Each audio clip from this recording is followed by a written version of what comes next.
السلام علیکم ورحمۃ اللہ وبرکاتہ۔ پروگرام تلخیص معانی القرآن کی 107 نمبر کی نشست میں آپ کا خیر مقدم ہے۔ آج کی اس مجلس میں سورۃ العلق سورہ نمبر 96 کا خلاصہ پیش خدمت ہوگا۔ سورۃ العلق مکیہ، وجہ تسمیہ العلق یعنی خون کا لوتھڑا۔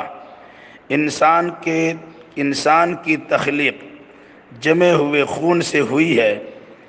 اس سورہ کی دوسری آیت میں لفظ علق آیا ہے اور اسی مناسبت سے سورہ کا نام العلق رکھا گیا ہے۔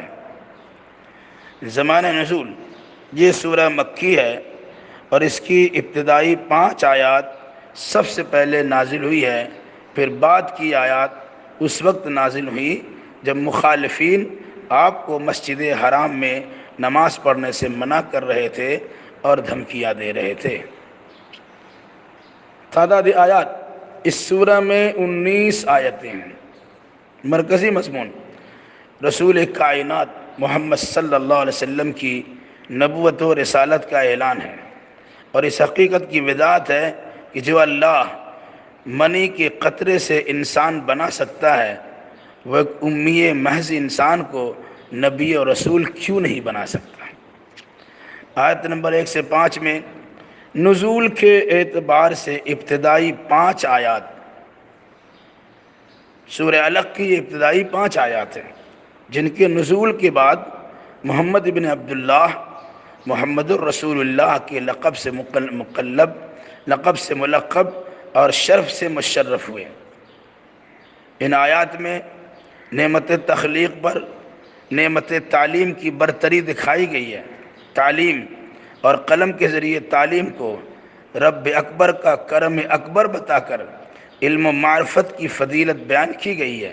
چونکہ امیوں ان پڑھوں کے درمیان قرآن کا نزول ہوا، اس لیے ان پڑھوں کو پڑھائی اور تعلیم کی اہمیت سمجھائی گئی، اور رسول اکرم صلی اللہ علیہ وسلم کو سب سے بڑے معلم کی حیثیت سے پیش کیا گیا کہ ان پڑھوں کی تعلیم و تربیت کے لیے ان سے زیادہ بہتر و موزوں معلم کا تصور نہیں کیا جا سکتا ہے۔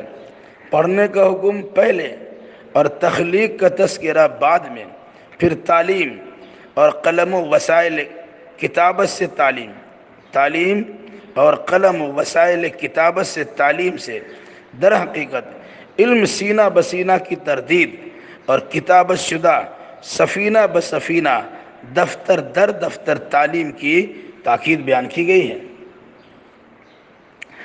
قرآن مجید کی پہلی آیت کا پہلا لفظ اقرا ہے، جس سے اس حقیقت کا اندازہ لگانا آسان ہے کہ معاشرہ کی اصلاح کے لیے پہلا قدم تعلیم ہے۔ بغیر تعلیم کے معاشرہ کی اصلاح ممکن ہی نہیں، اور چونکہ رب کا نام لے کر پڑھنے کا حکم ہے، لہذا دینی تعلیم کے بغیر سماج کے سدھار کا امکان ہی نہیں ہے۔ آیت نمبر 6 سے 8 میں انسان کے ناشکرے اور ناقدرے ہونے کا تذکرہ ہے۔ خالق کائنات اور رب اکرم کا کرم تخلیق و تعلیم کے نتیجے میں انسان کو جہالت سے دور اور زیور علم سے آراستہ ہونا چاہیے، اور رب کی عنایتیں پا کر خالق و مخلوق کو پہچاننا اور اس کی شکر گزاری کرنا انسان کے ذمہ لازم ہے۔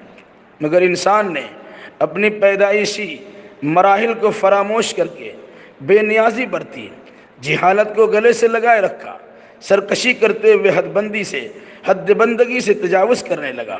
حالانکہ یہ دنیا میں جیسی بھی زندگی بسر کر لے، مرنے کے بعد اپنے رب کی طرف لوٹ کر جانا ہے۔ وہاں پتہ چلے گا کہ ناقدری اور ناشکری کا انجام کتنا بھیانک و خطرناک ہے۔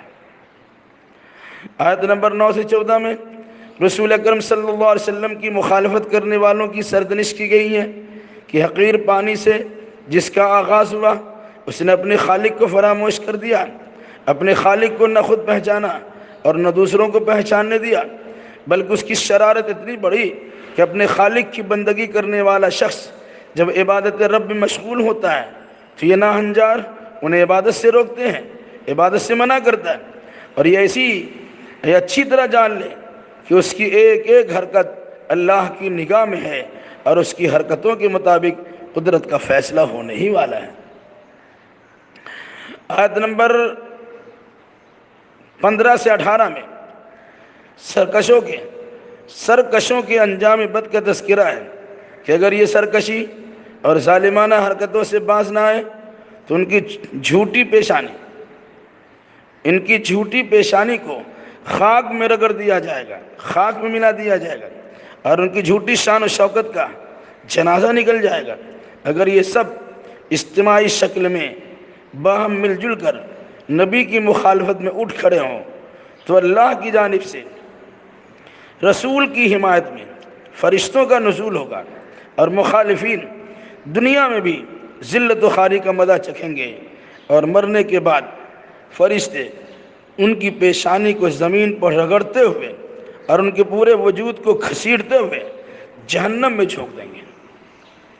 آیت نمبر 19 میں رسول اکرم صلی اللہ علیہ وسلم اور آپ کی وساطت سے پوری امت کو حکم دیا گیا ہے کہ منکرین توحید و رسالت کی ریشہ دوانیوں سے پریشان نہ ہو، اور ان کی طغیانی و تمرد اور سرکشی پر توجہ نہ دیں، بلکہ اپنے فرائض منصبی کی ادائیگی میں بارگاہ رب میں سجدہ ریزی کر کے اس کا قرب حاصل کرتے رہیں، اور یقین مانیے کہ دنیا کی کوئی طاقت آپ کا کچھ بگاڑ نہیں سکتی ہے۔ اس سورہ میں پوری دنیا کی اصلاح کے لیے، قیامت تک کی انسانوں کو سدھارنے کے لیے جو سب سے اہم نسخہ دیا گیا، جس کے ذریعے محمد ابن عبداللہ کو محمد الرسول اللہ بنایا گیا، وہ در حقیقت کتاب اللہ یعنی قرآن مجید ہے۔ جو تعلیم کی فضیلت لیے ہوئے قرآن دنیا میں آیا، اور افسوس یہ ہے کہ مسلمانوں نے اس رمضان میں اترنے والے قرآن کو طاقت نسیان میں ڈال دیا اور اپنی حقیقت کو پہچاننے سے خود انکار کر دیا۔ ورنہ اگر حقیقت کو پہچانتا کہ انسان جسے رحمان نے قرآن سکھلایا، جنہیں بیان سکھلایا، وہ انسان اگر اللہ کے اس قرآن و بیان کو سمجھ لیتا اور اس کے مطابق عمل کرتا، اس کی زندگی سنور جاتی، اس کی تقدیر بن جاتی۔